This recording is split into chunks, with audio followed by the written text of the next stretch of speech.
Sir क्या कहेंगे हरियाणा में गेहूँ की बिजाई की हुई है किसानों ने, कुछ किसानों की पछेती भी बिजाई होती है। तो उसमें कौन-कौन से मुख्य खरपतवार होते हैं और उसका नियंत्रण कैसे करें और फसल पर क्या प्रभाव उनका रहता है?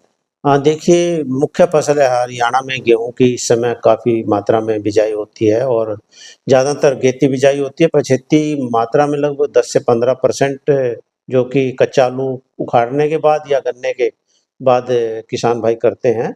और गेहूँ की जितनी भी पछेती बिजाई है, सबसे पहले तो मैं कहूँगा कि यूरिया का संतुलित प्रयोग ज़रूर करें। यदि किसान भाइयों ने डीएपी के साथ यूरिया डाला है गेहूँ की पछेती बिजाई में, तो पहली सिंचाई 30 दिन पे करें और उस समय आप 60 किलो यूरिया जो बची हुई डोज़ है उसके आधा बनता है ये, वो ज़रूर डाल दें। यदि डीएपी के साथ आपने बिजाई के समय यूरिया नहीं डाला है तो पहली सिंचाई पे जो जितना भी यूरिया आपने डालना उसका 65 किलो पहली सिंचाई पे ज़रूर डालें, 65 किलो दूसरी सिंचाई पे डालें। इससे आपकी फसल बढ़िया होगी और उसमें पटाव भी ठीक होगा। और खरपतवारों का जो नियंत्रण है वो बहुत ज़रूरी है गेहूँ की फसल में, क्योंकि यदि खरपतवारों का नियंत्रण हम सही समय पे नहीं करेंगे तो लगभग 30 से 40% आपके पैदावार में कमी आने का अनुमान रहता है। इतना मतलब खरपतवारों का रोल होता है कि सारे न्यूट्रिएंट्स जितना भी खाद हम देंगे, पानी लगाएँगे तो खरपतवारों को लगता है गेहूँ की फसल पे बहुत विपरीत प्रभाव पड़ता है। तो 2 तरह के खरपतवार गेहूँ की फसल में होते हैं जिनकी कैटेगरी हम कहते हैं कि संकरी पत्ती वाले, चौड़ी पत्ती वाले। तो संकरी पत्ती वाले जो खरपतवार हैं उसमें हम जैसे मंडूसी, कणकी या गुल्ली-डंडा जिसको कहते हैं, जई जंगली जई जिसको कहते हैं, तो उसका ज़्यादा प्रकोप होता है।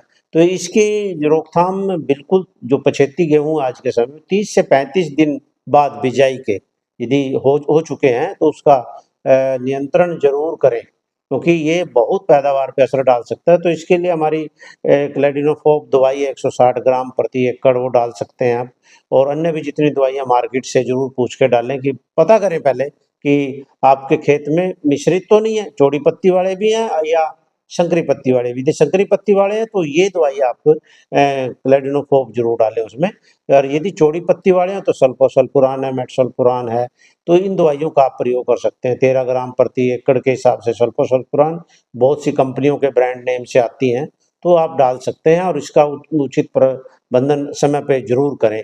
और जब भी आप दवाई का स्प्रे करें तो उस समय हवा बंद हो, दोपहर बाद करें, कोशिश करें और फ्लैट पैन नोजल का स्प्रे ज़रूर करें। इससे एक यूनिफ़ॉर्म स्प्रे होता है और कोई भी फाँट ना बचे। ये जो सब ट्रेंड स्प्रे मैन है, उसी से इसका कराएँ। तो कई बार क्या होता है लाइनों में हम कर देते हैं, तो एक लाइन रह जाती है तो उसमें बड़ा नुकसान होता है और वीड्स रह जाते हैं। तो जो ट्रेंड स्प्रे मैन है उसी से कराएँ और दोपहर बाद कराएँ। हवा बंद हो उसी समय कराएँ ताकि यूनिफ़ॉर्मिटी स्प्रे में ज़रूर रहे। कई बार हम देखते हैं कि हमारे खेतों में मिश्रित खरपतवार होते हैं, चौड़ी पत्ती वाले भी हैं और आपके उसमें क्या बोलते हैं संकरी पत्ती वाले भी हैं। तो इसमें आप सल्फोसल्फुरान प्लस मेटसल्फुरान 16 ग्राम प्रति एकड़ के हिसाब से आप स्प्रे कर सकते हैं। दोनों को मिला के एक ये प्रोडक्ट है, वो दोनों को कंट्रोल करेगा। लेकिन चुन एक बार खेतों में घूम के ज़रूर देखें अच्छे से कि खेत में कौन-कौन से खरपतवार हैं, किस तरह के हैं। चौड़ी पत्ती वाले जितने भी खरपतवार हैं जैसे आपका मालवा है, हिरणखूरी है, जंगली पालक है, ये चौड़ी पत्ती वाले खरपतवार हैं।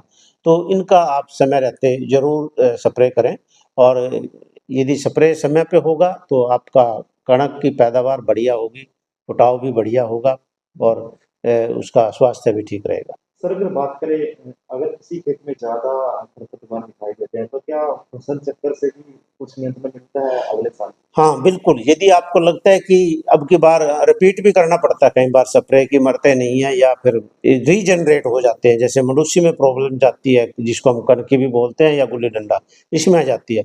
तो किसानों को सलाह दूँगा कि उस खेत को अगले साल चारे के खेत में परिवर्तित करें, उसमें बरसीम बीजें या दूसरी कोई भी फसल लें। क्रॉप रोटेशन फसल चक्कर ज़रूर अपनाना चाहिए। यदि आप ईख लगा रहे हैं, ईख के बाद दूसरी फसल लगा रहे हैं, तो इस तरह से फसल चक्कर हमेशा करना चाहिए, फसलों का अदल-बदल हमेशा करना चाहिए। खेत में एक ही फसल न लें, तो ये खरपतवार नियंत्रण में बहुत सहायता करती है। वैसे तो आज की डेट में हम पेंडिमेथ्रिन का स्प्रे बिजाई के तुरंत बाद ही करने लगे हैं, उससे काफ़ी मात्रा में कंट्रोल होने लगा, लेकिन फिर भी कुछ किसान नहीं कर पाते या उनका कंट्रोल किसी वजह से नहीं हुआ, मॉइस्चर कम था, ज़्यादा था, कई चीज़ें देखते हैं इसमें। तो वो इस समय जो मैंने अभी बताया चौड़ी पत्ती वालों के लिए अलग दवाई और शंकरी पत्ती वालों के लिए अलग दवाई। तो इसका स्प्रे समय रहते ज़रूर करें, 30 से 35 दिन के बाद बिल्कुल भी नहीं जाएँ। 2 से 3 पत्ती भी देख लें खरपतवारों की, अगर आपकी हो रही है। 2 से 3 पत्ती, खासकर मंडूसी, जो कणकी जिसको बोलते हैं, गुल्ली डंडा या जंगली जई, तो इसको पहचानें और करें। और ये गुल्ली डंडा और इसको अच्छे से पहचानें।